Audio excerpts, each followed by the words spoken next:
বিসমিল্লাহির রহমানির রহিম।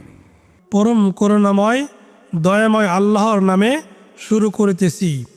يا أيها النبي اتق الله ولا تطع الكافرين والمنافقين إن الله كان عليما حكيما হে নবী, আল্লাহর তাকওয়া অবলম্বন করুন এবং কাফিরদের ও মুনাফিকদের আনুগত্য করবেন না। আল্লাহ তো সর্বজ্ঞ হিকমতওয়ালা। واتبع ما يوحى إليك من ربك إن الله كان بما تعملون خبيرا আর আপনার রবের কাছ থেকে আপনার প্রতি যা ওহী হয় তার অনুসরণ করুন। নিশ্চয় তোমরা যা করো আল্লাহ তা সম্বন্ধে সম্যক অবহিত। وتوكل على الله وكفى بالله وكيلا এবং আপনি নির্ভর করুন আল্লাহর উপর, আর কর্ম বিধায়ক হিসেবে আল্লাহই যথেষ্ট। ما جعل الله لرجل من قلبين في جوفه وما جعل أزواجكم اللائي تظاهرون منهن أمهاتكم আল্লাহ কোন মানুষের জন্য তার অভ্যন্তরে দুটি হৃদয় সৃষ্টি করেননি, আর তোমাদের স্ত্রীগণ যাদের সাথে তোমরা জিহার করে থাকো তিনি তাদেরকে তোমাদের জননী করেননি। وما جعل أدعياءكم أبناءكم ذلكم قولكم بأفواهكم والله يقول الحق وهو يهدي السبيل এবং তোমাদের পোষ্য পুত্রদেরকে তিনি তোমাদের পুত্র করেননি, এগুলো তোমাদের মুখের কথা, আর আল্লাহ সত্য কথাই বলেন এবং তিনি সরল পথ নির্দেশ করেন।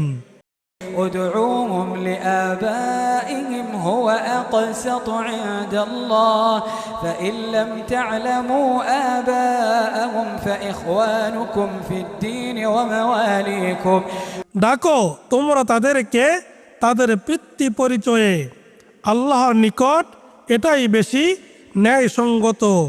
অতঃপর যদি তোমরা তাদের পিতৃ পরিচয় না জানো তবে তারা তোমাদের দিনী ভাই এবং বন্ধু। وليس عليكم جناح فيما أخطأتم به ولكن ما تعمدت قلوبكم وكان الله غفورا رحيما আর এ ব্যাপারে তোমরা কোনো অনিচ্ছাকৃত ভুল করলে তোমাদের কোনো অপরাধ নেই, কিন্তু তোমাদের অন্তর যা স্বেচ্ছায় করেছে তা অপরাধ, আর আল্লাহ ক্ষমাশীল পরম দয়ালু। النبي أولى بالمؤمنين من أنفسهم وأزواجه أمهاتهم নবী মুমিনদের কাছে তাদের নিজেদের চেয়েও ঘনিষ্ঠতর এবং তার স্ত্রীগণ তাদের মা। وأولو الأرحام بعضهم أولى ببعض في كتاب الله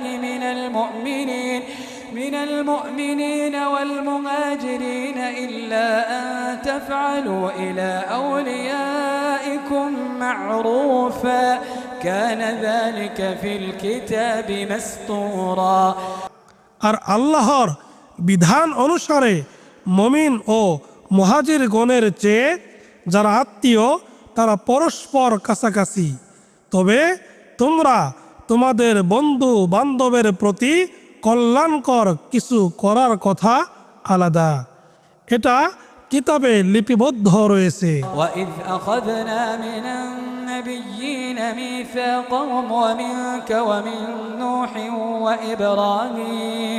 وإبراهيم وموسى وعيسى بن مريم وأخذنا منهم ميثاقا غليظا আর স্মরণ করুন যখন আমরা নবীগণের কাছ থেকে অঙ্গীকার গ্রহণ করেছিলাম এবং আপনার কাছ থেকেও, আর নূহ, ইব্রাহিম, মূসা ও মারিয়াম পুত্র ঈসার কাছ থেকেও, আর আমরা তাদের কাছ থেকে গ্রহণ করেছিলাম দৃঢ় অঙ্গীকার।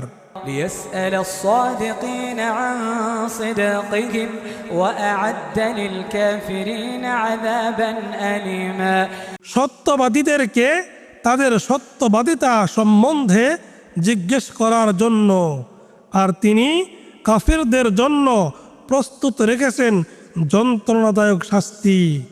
يا أيها الذين آمنوا اذكروا نعمة الله عليكم يا أيها الذين آمنوا اذكروا نعمة الله عليكم إذ جاءتكم جنود فأرسلنا عليهم ريحا وجنودا لم تروها وكان الله بما تعملون بصيرا হে ঈমানদারগণ, তোমরা তোমাদের প্রতি আল্লাহর অনুগ্রহের কথা স্মরণ করো, যখন শত্রু বাহিনী তোমাদের বিরুদ্ধে সমাগত হয়েছিল। অতঃপর আমরা তাদের বিরুদ্ধে পাঠিয়েছিলাম ঘূর্ণিবায়ু এবং এমন বাহিনী যা তোমরা দেখনি, আর তোমরা যা করো আল্লাহ তার সম্যক দ্রষ্টা। إذ جاءوكم من فوقكم ومن أسفل منكم وإذ زاغت الأبصار وبلغت القلوب الحناجر وتظنون بالله الظنونا যখন তারা তোমাদের বিরুদ্ধে সমাগত হয়েছিল তোমাদের উপরের দিক থেকে ও নিচের দিক থেকে, তোমাদের চোখ বিস্ফোরিত হয়েছিল এবং তোমাদের প্রাণ হয়ে পড়েছিল কণ্ঠাগত, আর তোমরা আল্লাহ সম্বন্ধে নানাবিধ ধারণা পোষণ করেছিলে। هنالك ابتلي المؤمنون وزلزلوا زلزالا شديدا তখন মুমিনগণ পরীক্ষিত হয়েছিল এবং তারা ভীষণভাবে প্রকম্পিত হয়েছিল।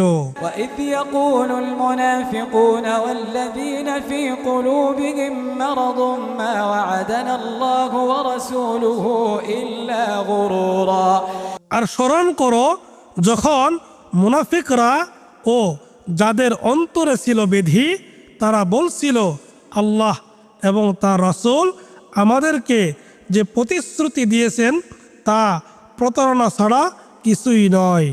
وإذ قالت طائفة منهم يا أهل يثرب لا مقام لكم فارجعوا আর যখন তাদের একদল বলেছিল, হে ইয়াসরাববাসী, এখানে রাসূলের কাছে প্রতিরোধ করা তোমাদের কোনো স্থান নেই, সুতরাং তোমরা ঘরে ফিরে যাও। ويستأذن فريق منهم النبي يقولون إن بيوتنا عورة وما هي بعورة إن يريدون إلا فرارا এবং তাদের মধ্যে একদল নবীর কাছে অব্যাহতি প্রার্থনা করে বলেছিল, আমাদের বাড়িঘর অরক্ষিত, অথচ সেগুলো অরক্ষিত ছিল না, আসলে পালিয়ে যাওয়াই ছিল তাদের উদ্দেশ্য। ولو دخلت عليهم من أقطارها ثم سئلوا الفتنة لآتوها وما تلبثوا بها إلا يسيرا আর যদি বিভিন্ন দিক হতে তাদের বিরুদ্ধে শত্রুদের প্রবেশ ঘটত, তারপর তাদেরকে শিরক করার জন্য প্ররোচিত করা হতো, তবে অবশ্যই তারা সেটা করে বসত, তারা সেটা করতে সামান্যই বিলম্ব করত। ولقد كانوا عاهدوا الله من قبل لا يولون الأدبار وكان عهد الله مسؤولا অবশ্যই তারা পূর্বে আল্লাহর সাথে অঙ্গীকার করেছিল যে তারা পৃষ্ঠ প্রদর্শন করবে না, আর আল্লাহর সাথে করা অঙ্গীকার সম্বন্ধে অবশ্যই জিজ্ঞেস করা হবে। قل لن ينفعكم الفرار إن فررتم من الموت أو القتل وإذا لا تمتعون إلا قليلا বলুন, তোমাদের কোনো লাভই হবে না পালিয়ে বেড়ানো, যদি তোমরা মৃত্যু অথবা হত্যার ভয়ে পালিয়ে যাও, তবে সেক্ষেত্রে তোমাদেরকে সামান্যই ভোগ করতে দেওয়া হবে। قل من ذا الذي يعصمكم من الله إن أراد بكم سوءا أو أراد بكم رحمة ولا يجدون لهم من دون الله وليا ولا نصيرا। বলুন, কে তোমাদেরকে আল্লাহ থেকে বাধা দান করবে? যদি তিনি তোমাদের অমঙ্গল ইচ্ছে করেন অথবা তিনি তোমাদেরকে অনুগ্রহ করতে ইচ্ছা করেন, আর তারা আল্লাহ ছাড়া নিজেদের জন্য কোন অভিভাবক ও সাহায্যকারী পাবে না।